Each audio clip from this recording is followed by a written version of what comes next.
श्री राम की शपथ। हमें ये जानना चाहिए कि श्री राम की शपथ के क्या मायने होते हैं। एक बार की बात है, गोस्वामी तुलसीदास जी अवध में थे। वे सरयू नदी में स्नान करने आए। जब वे नदी में उतरकर अंदर की ओर जा रहे थे, उसी समय एक महिला भी वहां स्नान करने पहुंची। उसे जल्दी स्नान करना था। उसने तुलसीदास जी को देखकर प्रणाम किया और कहा, बाबा जी, मुझे शीघ्र स्नान करना अनिवार्य है। आप उस ओर मुख कर नदी में खड़े हो जाइए।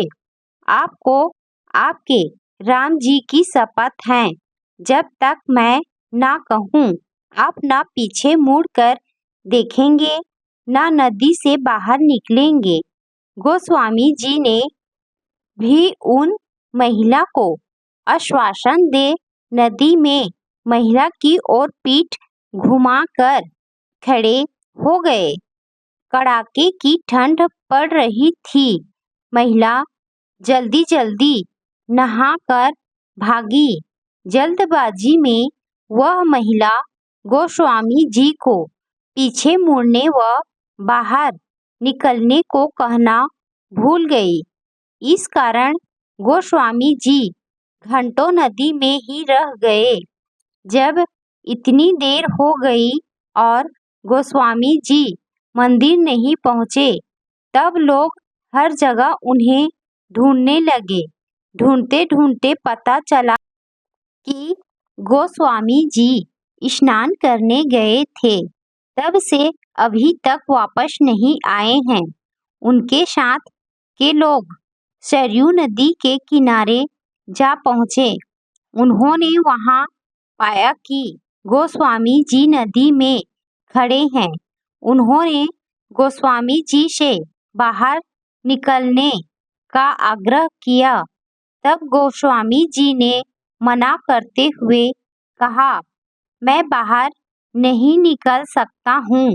एक महिला ने मुझसे शपथ ली है, यदि वह देवी मुझे बाहर निकलने को कहेंगी, तभी मैं बाहर निकल सकता हूँ।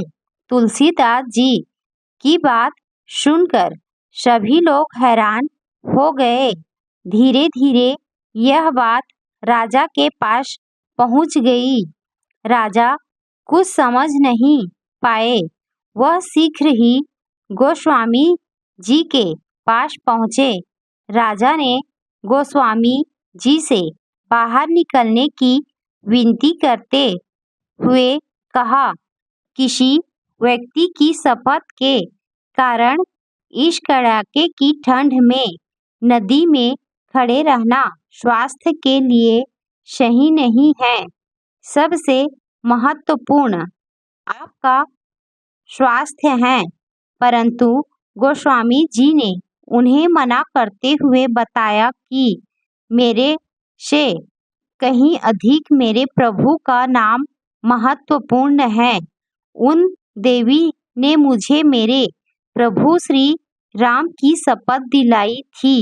उनका नाम मेरे पूरे अस्तित्व से अधिक महत्वपूर्ण है। राजा ने गोस्वामी जी से पूछा, बाबा जी, उन देवी का नाम क्या है? कहा कि रहने वाली है। वो इस प्रश्न पर तुलसीदास जी ने राजा से कहा, मुझे ज्ञात नहीं है। तब राजा ने पूरे अवध में ढोल बजवा के उन महिला को शीघ्र सरयू नदी के तीर पर उपस्थित होकर गोस्वामी जी को शपथ मुक्त करने का आदेश दिया। उन महिला को जैसे ही अपनी गलती का आभास हुआ, वे दौड़ती हुई नदी के तीर पर जा पहुंची। वहां हाथ जोड़कर क्षमा याचना करती हुई गोस्वामी जी से कहने लगी, बाबा जी, अब आप पीछे मुड़ सकते हैं और नदी से भी निकल सकते हैं। फिर कहने लगी, हे बाबा जी, मुझसे बड़ा अपराध हुआ। मैं दंड की भागी हूँ। यदि आपकी दया हो तो क्षमा करें। गोस्वामी तुलसीदास जी ने मुस्कुराते हुए कहा, नहीं देवी, आपसे कोई अपराध नहीं हुआ है। मेरे प्रभु चाहते थे कि मैं यहाँ एकांत में श्री सरयू जी के जल में उनकी भक्ति करूं। मुझे ऐसा करने का शुभ अवसर प्राप्त हुआ। इसके लिए आपको धन्यवाद। ऐसे होते हैं सिद्ध पुरुष, अंतः शांत।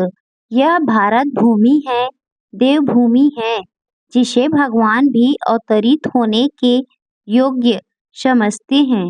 भारत भूमि संतों की भूमि है।